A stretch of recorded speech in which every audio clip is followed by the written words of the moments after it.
Who is Commissioner Mark Busch?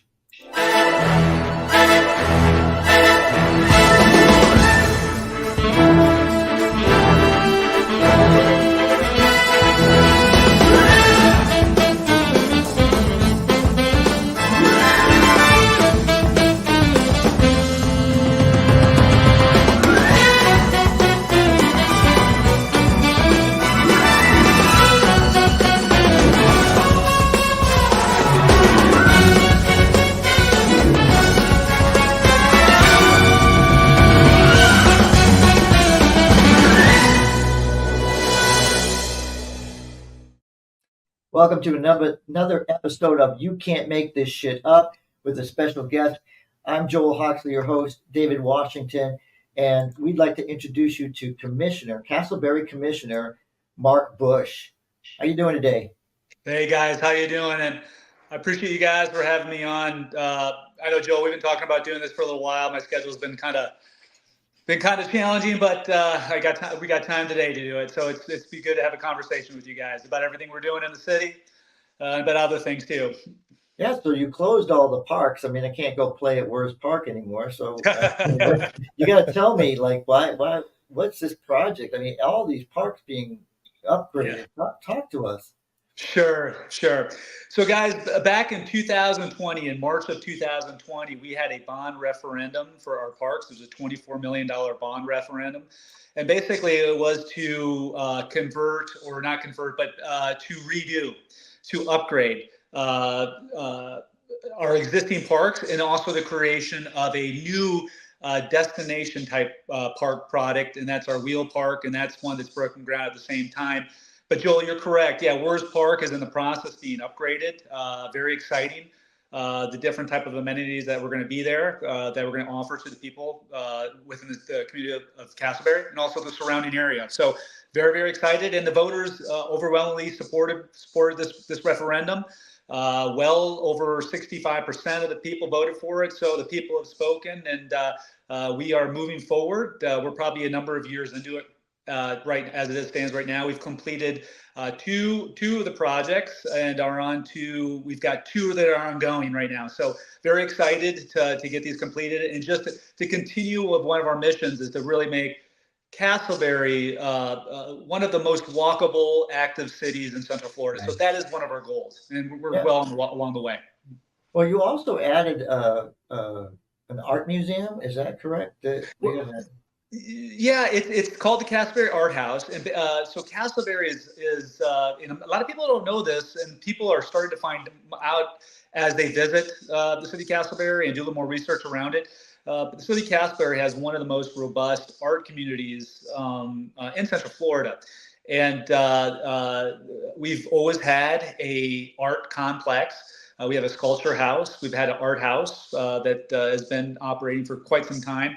And part of the bond referendum was an extension of basically this complex, was the creation of an official gallery that can be used for different kinds of events, to really champion and really showcase all the spectacular pieces of art that are in our community. So we're really excited. It's open. We've had a number of events there, very successful, and we'll continue to do more events and continue to let know more people about it. Excellent. Thank you, Commissioner, for joining us. It's my pleasure to introduce myself and get to meet you. This is awesome. I truly believe that the government that people should be, the level of government that people should be very concerned about is local government, their city commissioners, their county commissioners, so forth and so on.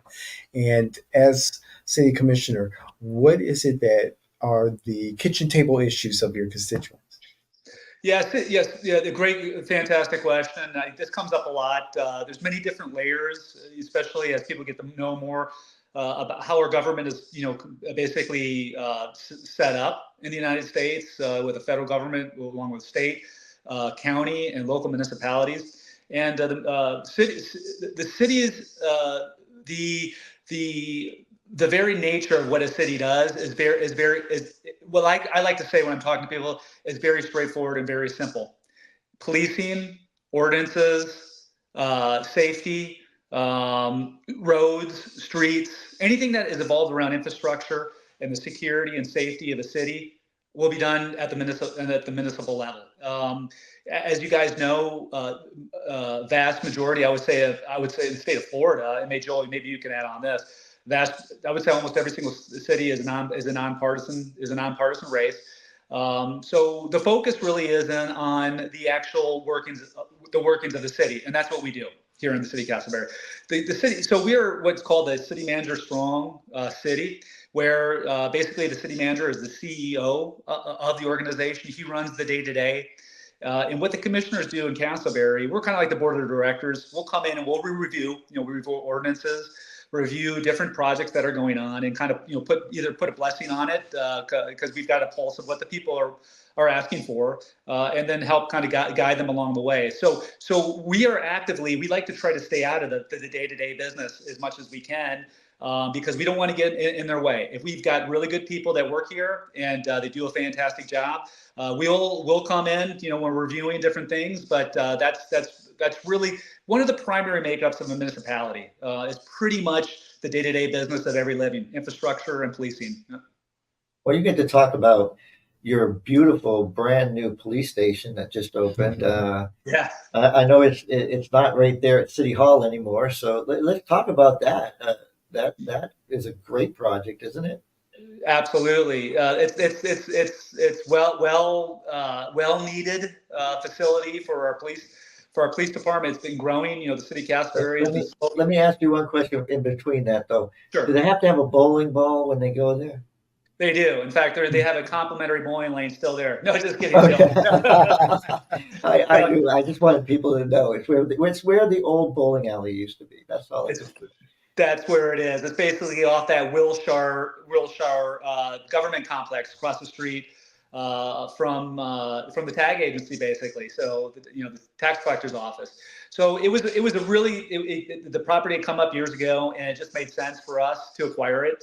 We needed a new police station. Our current police station, which sits right in the Lake Concord Park complex, it's not a very, I would say in the grand scheme of things, it's not a very old building. It was built in the 90s, but the architecture was very flawed, and it's got a lot of issues. We've got foundation issues, we've got mold issues, and we're really growing out of it. So that was the decision, to build a new one that kind of set us up for the next 25 years here in the city as we continue to grow. It's got space for expansion, and then also it frees up the space on our Lake Concord complex to really to redevelop that area. It was a high-profile site on one of the main areas within the downtown area. It just makes sense to put the police station over with the government complexes, and we're very excited about it because that's one. I got to admit, and I'm very maybe I'm very not biased, but our police force does a fantastic job, and this is something that has truly been needed, and it'll just help them to continue to do the great work they're doing here in the city. Yeah, that's exactly it. It's a safe city. Yeah, we definitely have our Summer Boulevard is definitely patrolled correctly. You can see them there all the time. But you guys have a unique, and I'm going to talk partisan for just a second. You have a very interesting partisan lean on the board, and the way you guys are going about the city, right, is not typically Republican, but you do have a heavy Republican lean. So, opening up the city to be more urban. That's where I'm kind of going. Yeah, I see what you mean, Joel. In fact, that's a great question, because I would say that all the different cities within, if you're within the basically the Tri-County area, if you're within Orange County, Seminole County, and now Lake and Polk is growing, we're in a very dense area, and it's very with how Florida is positioned. That's kind of another area, and Joel knows a little bit about my background when it comes to on the environmental side. I really studied a lot of this when I was in school. And Florida is very unique in the fact that we have density up through the middle of the state of Florida. And as farther you go out east and west, out in those areas, those are more the recharge areas for our very diverse freshwater systems. Yes. So uniqueness of Florida is that so many people want to come here because all many different reasons, whole different discussion. But we have a lot of people coming to Florida, and they're coming to these areas, and it's not stopping. In fact, it's picking up. So one of the challenges, or one of the opportunities, we see it as an opportunity. It's not, everything's a challenge, but can lead into opportunity. The opportunity is, how do you redevelop? Casselberry sits. We are the city between that has a major road that runs through it, which is 1792. We're right at the intersection of 436 and 1792.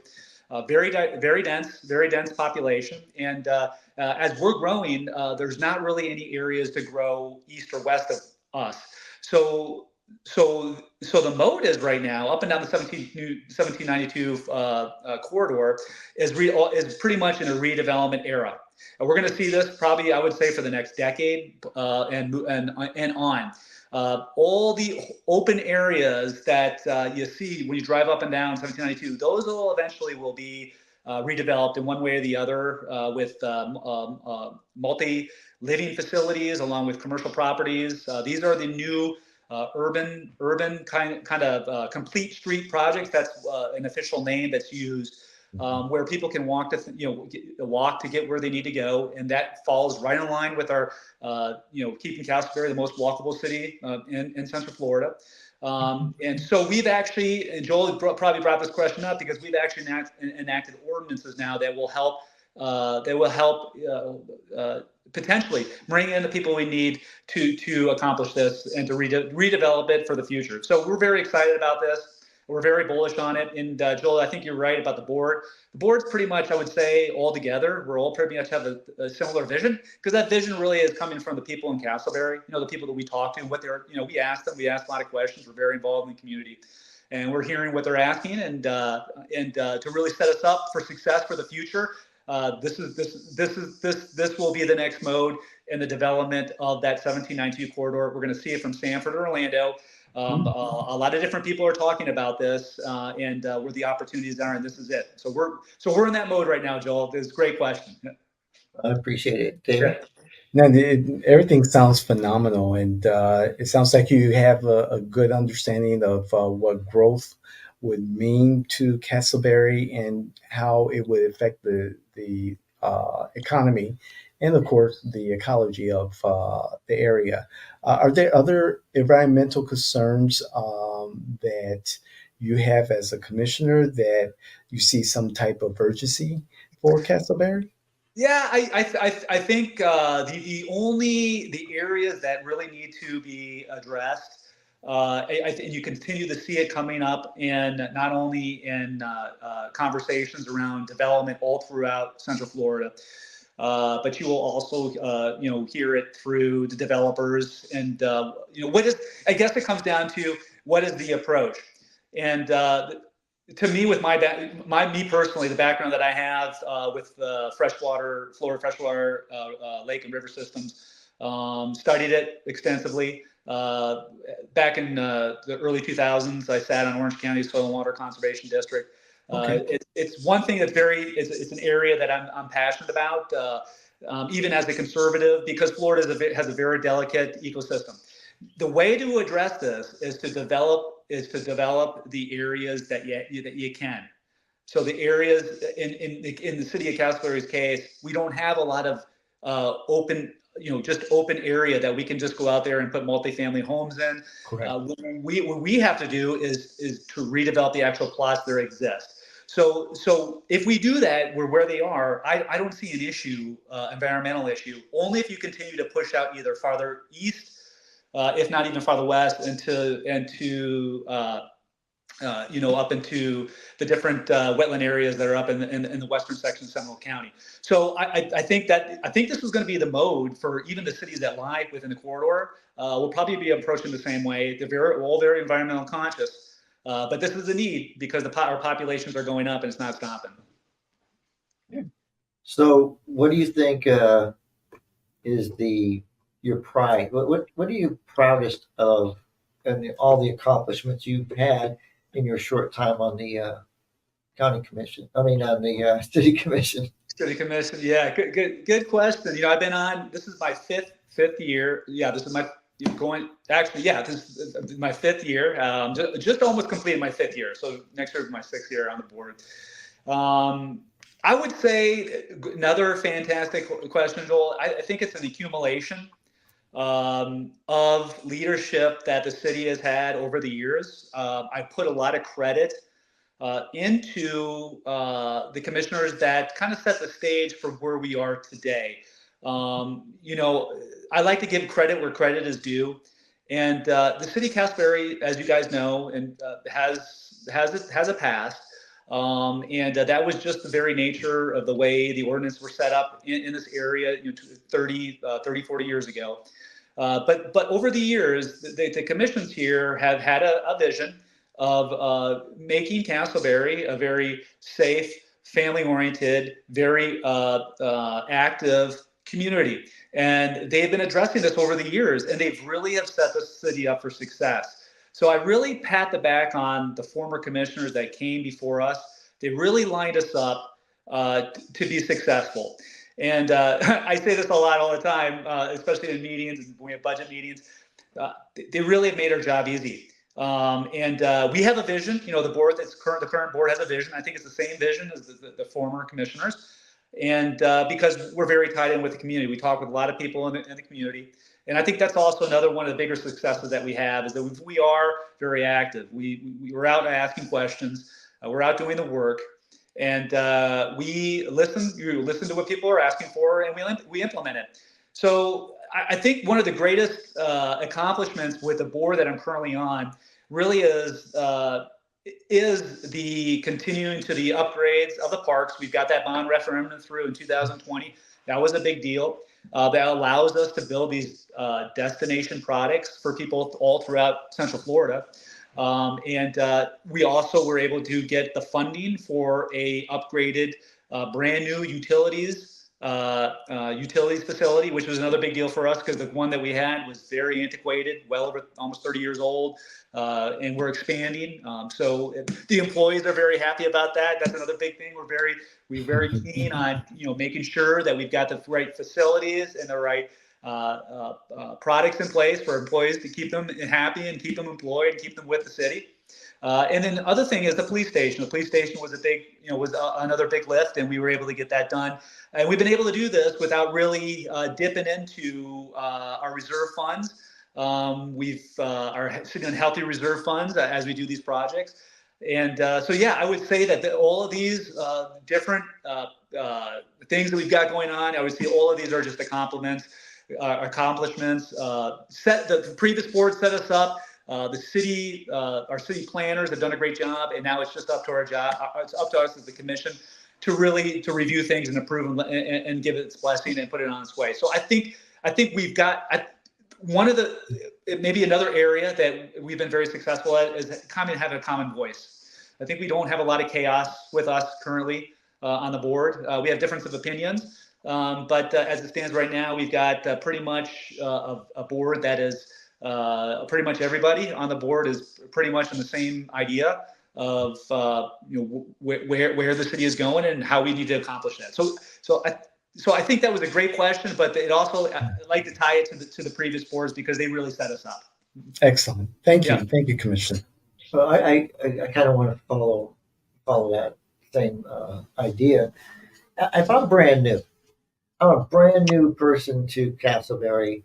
I find out I'm not just Casselberry by name. I'm actually in the city. How do I get my information? How do I know what's going on? Sure. So there's many different ways. First of all, we've got our website. Our website's got a lot of good information on there. We're on social media sites. Our clerk is very active on social media. We get information out pretty much all throughout the community as much as we can. There's also social media sites. There's What's Up Casselberry. There's other sites that deal. If you go into Facebook there's groups on Facebook that are a lot of Casselberry citizens. You can get good information from there. We're pretty much an open book here.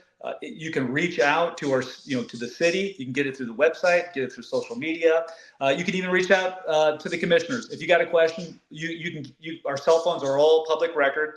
Our emails, you can email us anytime. You give us a call anytime if you got questions. So we're pretty much open.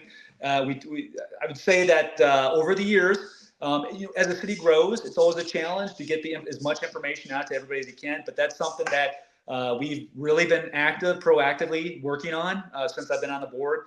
We've also started live streaming our commission meetings online. So we were trying to make it as most accessible as to everybody. They can call us. That's the other thing. I love it. I love that we have all these things posted, and they can get in touch with us, and they can also email us if they got questions. So yeah, we're a very open book here in Casselberry. Excellent. Yeah. Anything else? No, that's it. This has been very informative. I'm excited. So I need to ask this next question. Sure. How's mom, dad, and that beautiful wife of yours, and how are the dogs doing? Oh, thanks, Joel. The parents are doing well. Their dad just turned 83. My mom's 80.